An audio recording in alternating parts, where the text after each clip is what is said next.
ਠੀਕ ਹੈ ਜੀ, ਜਿੱਦਾਂ ਸਾਡੀ ਆਪਣੀ ਦੁਕਾਨ ਹੈ, ਜਿੱਦਾਂ ਮਰਜ਼ੀ ਬਣਾਓ।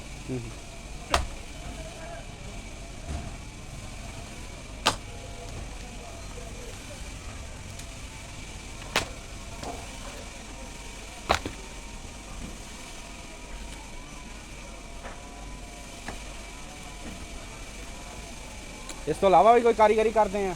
ਹਾਂਜੀ, ਕੀ ਬਣਾਉਂਦੇ ਆ ਹੋਰ? ਜੋ ਕੋ ਕਵੇ ਬਣਾ ਦਈਦਾ ਜੀ। ਅੱਛਾ, ਫਰਨੀਚਰ ਬਣਾ ਦਈਦਾ, ਸਕੂਲ ਬੈਂਚ ਬਣਾ ਦਈਦੇ ਆ। ਅੱਛਾ, ਜੋ ਕੋ ਕਵੇ ਬਣਾ ਦਈਦਾ, ਜੋ ਕੋ ਤਸਵੀਰ ਦਿਖਾਵੇ ਉਹਦੇ ਮੁਤਾਬਕ ਬਣਾ ਦਈਦਾ। ਸਹੀ ਹੋ ਗਿਆ।